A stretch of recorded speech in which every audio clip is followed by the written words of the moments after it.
Hello student, welcome back to educational Guru. आज के इस वीडियो में हम लोग पढ़ेंगे सीबीएसई क्लास 9 बी हाइप का chapter the sound of music. ये हमारा फर्स्ट पार्ट है। एवलिन ग्लेनी में एक ऐसी अनोखी ताकत थी कि वो साउंड को महसूस कर लेती थी। वो साउंड को महसूस करके सुन सकती थी। यानी ये साफ था कि एवलिन को सुनाई नहीं देता था, लेकिन उस अनोखी ताकत की वजह से वो बिना सुने ही किसी भी साउंड को महसूस कर लेती थी। वैसे अब आप लोग कोई भी notes, important question, result 10th and 12th of all state को बस एक क्लिक में डाउनलोड कर सकते हैं। For more visit the link in description.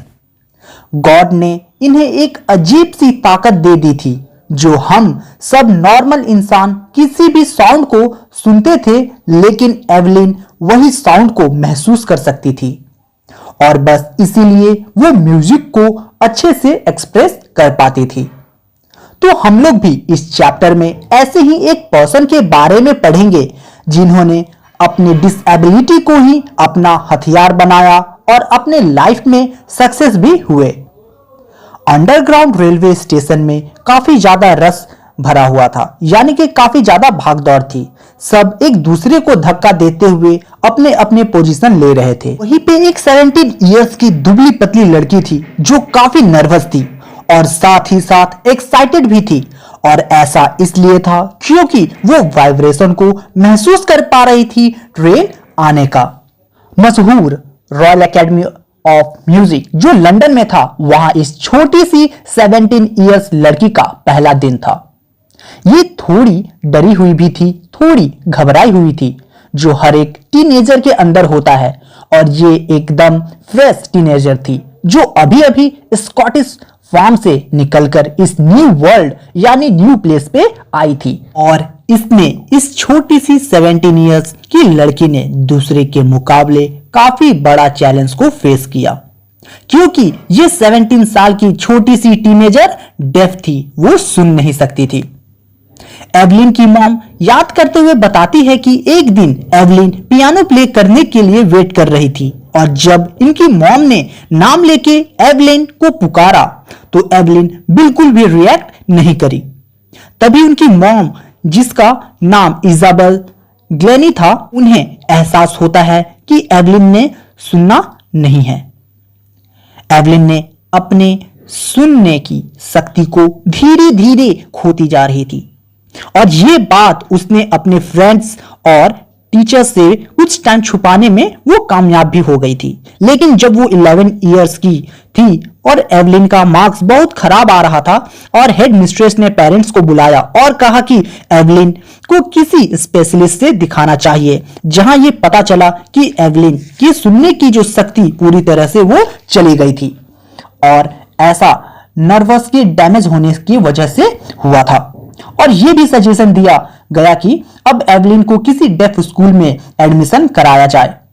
ये जान के एवलिन कहती है कि उन्हें ऐसा लगा कि उनकी पूरी दुनिया अंधकार से भर गया है, लेकिन हार मानने वालों में से वो नहीं थी। इन्होंने ये सोच लिया था कि हार मैं नहीं मानूंगी और इनका जो म्यूजिक के प्रति जो लगाव है, इंटरेस्ट है, उसे आगे बढ़ाएंगी। एक दिन एवलिन ने एक लड़की को देखा जो जाइलोफोन बजा रही थी और तभी एवलिन ने यह तय किया कि वो भी जाइलोफोन ही बजाएगी। कई सारे टीचर्स एवलिन को काफी डिस्करेज भी कर रहे थे, लेकिन एक पर्सन थे जो ड्रम और तबला बजाते थे, जिनका नाम था रॉन फॉर्ब्स। उन्होंने एवलिन के पोटेंशियल क्षमता को पहचाना। फिर उन्होंने दो अलग अलग ड्रम पे अलग अलग नोट्स बजाने लग गए और कहा, इन आवाज को कानों से मत सुनो, इन्हें किसी और तरीके से महसूस करने की कोशिश करो। तभी एवलिन ने एहसास किया कि वो बड़े वाले ड्रम की आवाज को महसूस कर पा रही थी अपने कमर के ऊपर वाले हिस्से में और लोअर ड्रम के आवाज को वो महसूस कर रही थी अपने कमर के नीचे की तरफ से। फोर्ब्स ने इस एक्सरसाइज को काफी बार रिपीट किया और एवलिन को ये एहसास हो गया कि वो डिफरेंट नोट्स को अपने बॉडी के डिफरेंट पार्ट से महसूस कर पा रही थी। फिर एवलिन ने ये सीखा कि कैसे अपने बॉडी को लूज, दिमाग और बॉडी को एकदम शांत और खुला रखना है ताकि वो साउंड और वाइब्रेशन को महसूस कर सके। बाकी सब एवलिन की मेहनत और उसकी डिटर्मिनेशन के ऊपर था, उसके हार्ड वर्क के ऊपर डिपेंड करता था। उसी दिन से वो कभी भी अपने लाइफ में पीछे मुड़कर नहीं देखा।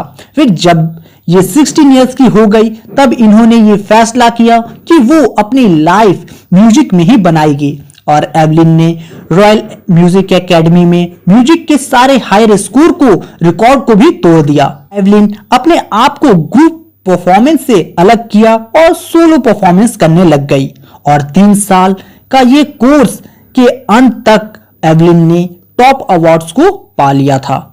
एवलिन का यह मानना था कि अगर तुम्हें पता है कि कहां जाना है और लगातार हार्ड वर्क करोगे तो तुम्हें सक्सेस जरूर मिलेगा। एवलिन को प्ले करते देखना काफी एक्साइटिंग होता था क्योंकि वो म्यूजिक बिना सुने ही वो बजाती थी। वो अपने 2 घंटे के डिस्कशन में भी एक भी वर्ड को मिस नहीं किया और लास्टली ये कहते हुए एवलिन हंस पड़ती है कि जो आदमियों के मूछे होते हैं वो एवलिन को ट्रबल करते हैं। और ये सिर्फ ऐसा नहीं है कि आपने सिर्फ उस इंसान का लिप नोटिस कर रही हो, बल्कि पूरा फेस स्पेशली आईज को भी नोटिस करना पड़ता है। एवलिन स्कॉटिश काफी अच्छे से बोल लेती थी क्योंकि वो जब 11 इयर्स की थी तब तक वो सुन सकती थी, लेकिन उन्हें ये समझ में नहीं आता कि उन्होंने कैसे फ्रेंच सीख लिया और मास्टर बन गई जापानीज लैंग्वेज में। एवलिन म्यूजिक के बारे में कहती है कि म्यूजिक उनके हर एक बॉडी पार्ट में एकदम अंदर तक जा चुका है। म्यूजिक उनकी स्किन, चिक्स और बालों में भी गुदगुदी करता है। एवलिन कहती है कि वो उस साउंड को महसूस कर सकती है जो जाइलोफोन के स्टिक से निकल के उनके उंगलियों तक जाती है।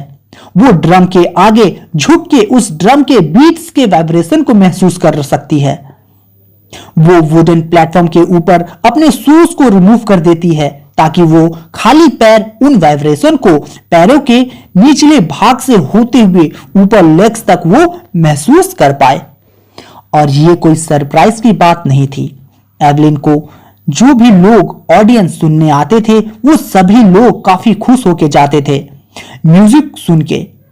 1991 में इन्हें royal Philharmonic society prestigious soloist of the year award Evelyn को ही दिया गया था।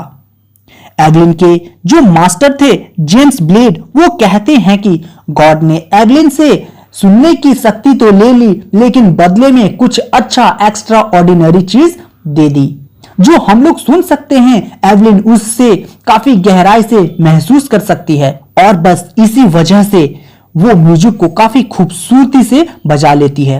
एवलिन कहती है कि वो काम ही काम करना चाहती है, क्लासिकल म्यूजिशियन से भी ज्यादा काम करना चाहती है और जो रिवॉर्ड इन मेहनत के बदले होते हैं वो भी काफी सारे होते हैं। एवलिन फ्री कंसर्ट भी किया करती थी रीजन्स में, हॉस्पिटल्स में। And Richlin of the Beethoven fund for the deaf children कहती है एवलिन एक शाइनिंग इंस्पिरेशन है डेफ बच्चों के लिए और उन्हें यह महसूस होता है कि ऐसा कोई भी जगह नहीं है जहां वो जा नहीं सकते। एवलिन ने अपने से दुगने उम्र के लोगों से भी ज्यादा हासिल कर लिया है। उन्होंने परक्यूजन्स को ऑर्केस्ट्रा के सामने लाया और बताया कि इट कैन मूव।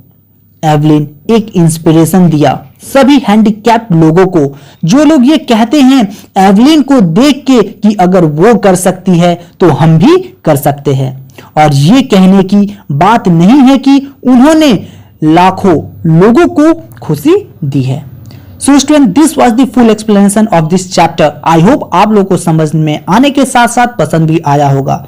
सो अगर आप लोगों को इस चैप्टर से रिलेटेड इंपॉर्टेंट क्वेश्चन चाहिए, एक्स्ट्रा क्वेश्चन चाहिए, सैंपल पेपर, तो आप आईसीएसई सीबीएसई नोट्स को डाउनलोड करना न भूलें। Link is given in the description. Like, share and comment. Thank you.